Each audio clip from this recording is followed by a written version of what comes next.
Hi friends, it's IzaBelle Sweet, and I feel especially called to get on camera right now during this time period, and I just want you to know that I am scared to make videos. I am. I'm really scared of being seen and heard. This is really challenging for me. I know it might look natural at times, but I'm literally like shaking with nervousness because I'm talking about something that is so passionate and personal to me.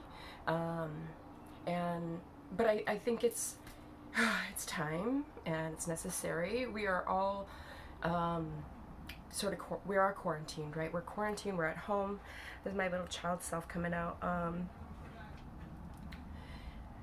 We're maybe forced to do some inner work right now, and as scary as that is, and I know because I've done a lot of it, and that's what I hope to help others with.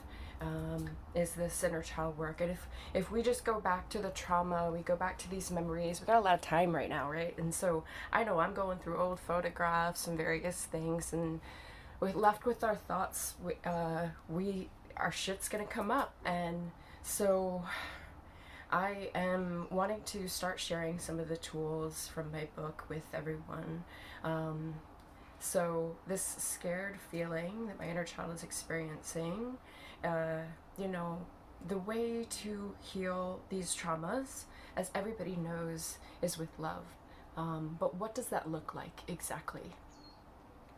Our inner child experienced a lot of shame and blame and judgment. They were made wrong. They were made to feel bad about their thoughts or their body or who they were or what they were doing. And so that is what creates trauma in the first place, is that we were not safe. We were not responded to in a loving way by loving, nurturing parents or caregivers. Not that it was their fault, they simply didn't know how to do that. But that is what, in fact, creates these memories, these emotional scars. And what creates these emotional scars is that, in my opinion, it's not a life sentence that we're doomed because of these experiences. A memory is a falsely encoded message that has been uh, put on flagged for follow-up.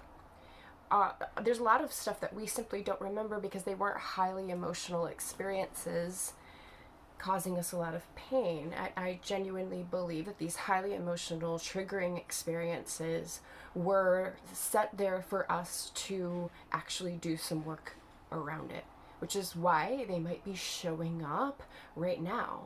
And here's why they might be showing up right now. When we're in fear, when we're in uncertainty, when we don't feel safe, all this shit is going to start to come up. So here's what I would like to offer. This is what I offer my clients, coaching clients in the past, and I'm happy to work with anybody individually and on Facebook or whatever. These feelings that are coming up, they're coming up for you. They're not happening to you, they're happening for you, to trace it back to the original trigger. Or there might be multiple triggers, but let's start at the beginning. Let's go all the way back. When did I feel this exact way in the past? Go back as far as you can, the earliest one. Let's start there. And we can do this multiple times until we clear it. And in fact, we probably should. Now, I have done, I don't know how many of you have done personal development work. I'm sure you can relate to this, where you're like, I thought I worked on this. I thought it was done. And there it is, showing its cute little face all over again, like a little child, like, hi, still here, right?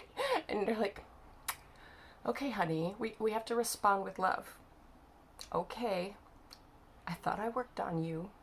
but you're showing your cute little face again. And so we have more work to do. We have more play to do.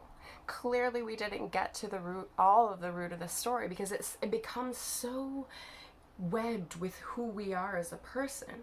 When we handled something one way and it worked, it sort of worked, right? And we got away with it and we survived. Now our ego, who says this is you, this is what you do in these situations, uses that same tactic to cope and cope and cope and cope and cope and cope and cope in all various areas of our lives. So, my point is, we might have to do this several times, but I'm gifting you the tools so that you can do this on your own. We're going to go back to when we felt exactly the same way that we do right now. Right now, there's a lot of fear going around. There's a lot of scared. There's a lot of hiding. There's a lot of isolation.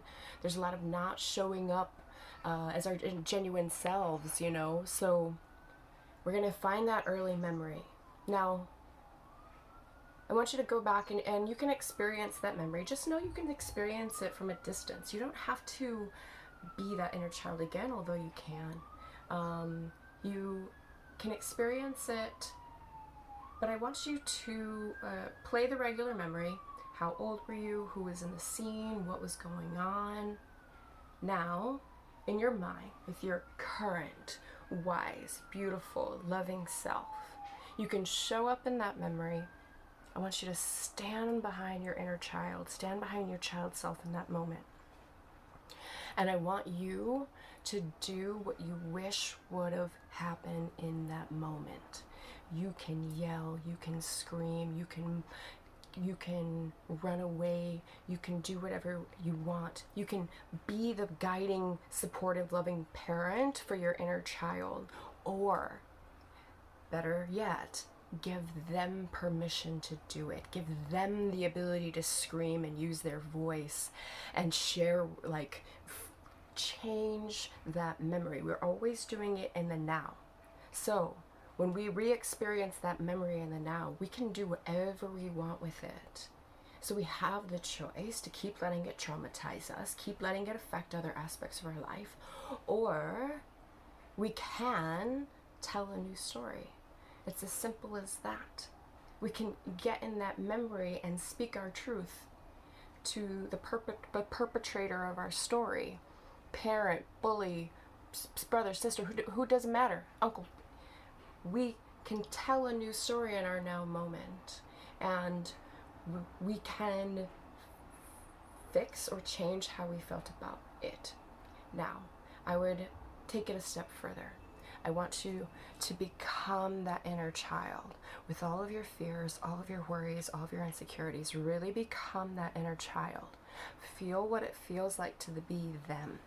And I want your current wise, nurturing self to open up the dialogue and talk to your inner child with the current knowledge that you have now. That person didn't know any better. This had absolutely nothing to do with you. This situation wasn't your fault. That had to do with mommy or daddy or whoever else. Talk to them like a loving, nurturing parent would. Open it up and then switch roles again. Become the inner child once again. And again, state your fears. Use your 5-year-old voice. I'm really scared right now. I don't like it when mommy does this. And it's hard to do. This is gonna trigger you, and I want it to trigger you, because when that releases from the body, when you start to cry, when you start to release that stuff from your body, that's when the real work is happening. That's when the shift is happening. So we're gonna keep going back and forth until all of it feels, and hold and embrace your inner child in the end. All this is happening in your mind. Just hold them and reassure them, I love you. I got your back.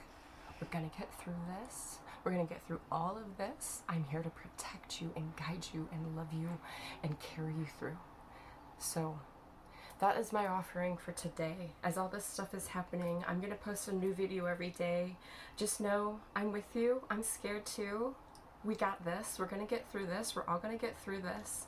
and we're going to be better for it. So I'm here to guide you with some inner child work. If you have time and space, I'm sending you so much love and sending you love to your inner child as well. All right? I'll see you next time, tomorrow. Scared. Bye.